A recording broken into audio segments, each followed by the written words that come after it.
हमने एनिमेशन के जरिए हादसे को रिक्रिएट करने की कोशिश की है ताकि उस हादसे का इम्पैक्ट आपको समझ आए, आप समझ सकें, क्योंकि शायद इस तरह का यह हादसा आज से पहले कभी नहीं हुआ। एक दो नहीं, देखिए 3 ट्रेनें टकराई। देखिए ये एनिमेशन है, ये लूप लाइन में एक मालगाड़ी खड़ी है और पीछे से कोरोमंडल एक्सप्रेस आती है, इससे टकराती है।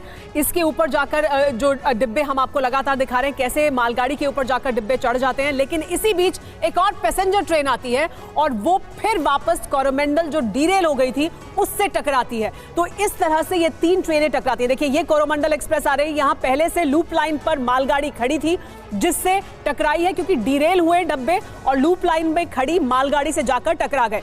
टकराने के बाद जो डिब्बे थे वो इधर उधर जाकर गिरे, लेकिन पीछे से फिर दूसरी ट्रेन आई दुरंतो और वो इन डब्बों से टकरा गई। इस तरह से 3 ट्रेनें आपस में टकराई। एनिमेशन की मदद से आपको समझाने की कोशिश की जा रही है कि किस तरीके से हुआ ये रेल हादसा। हालांकि इसके लिए उच्च स्तरीय जांच कमेटी का गठन भी कर दिया गया है। बालासोर रेल दुर्घटना के बाद एक ही परिवार के 3 सदस्य सुरक्षित अपने घर लौटे। सुनिए कैसे परिवार के लोगों की आंखों के आगे मौत का मंजर गुजरा।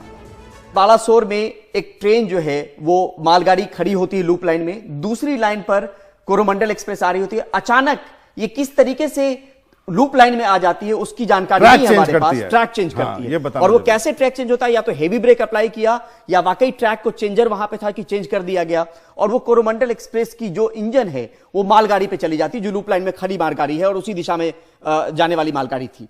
इसमें बाबा ये होता है कि इसके बाद डिरेलमेंट की घटना आती है और इसकी 15 बोगियां जो है वो वहां पर पटरियों पे गिर जाती है। हम अपने दर्शकों को बताएंगे डिरेलमेंट होने का मतलब है कि जो है बोगी से ट्रेन जो है पूरी पलट के दूसरी पटरी पे आ गई, पटरी पे या जमीन पे चली गई, उसको कह सकते हैं वो रेलवे से हट जाए, जो पटरी है उससे हट गई है। और इसमें दूसरी ट्रेन उसी वक्त में विश्वेश्वरैया हावड़ा एक्सप्रेस गुजर रही होती है। जब ये बोगी डिरेल हो रही होती है तब अचानक इसकी बोगी उस बोगी पे गिरती है और उनकी बोगी को भी नुकसान पहुंचता है। तो ये हमने आपको दिखाने की कोशिश की। मालगाड़ी पहले से खड़ी है, कोरोमंडल एक्सप्रेस आ रही है, वो अपना लाइन जो है वो ट्रैक चेंज करती है। आप देखिए वो उसने अपना ट्रैक चेंज किया, ट्रैक चेंज करके आती है, मालगाड़ी यहां पे खड़ी है, उससे वो टकराती है। कोरोमंडल एक्सप्रेस जो है डिरेल होती है, उसकी बोगियां इधर उधर गिरती हैं।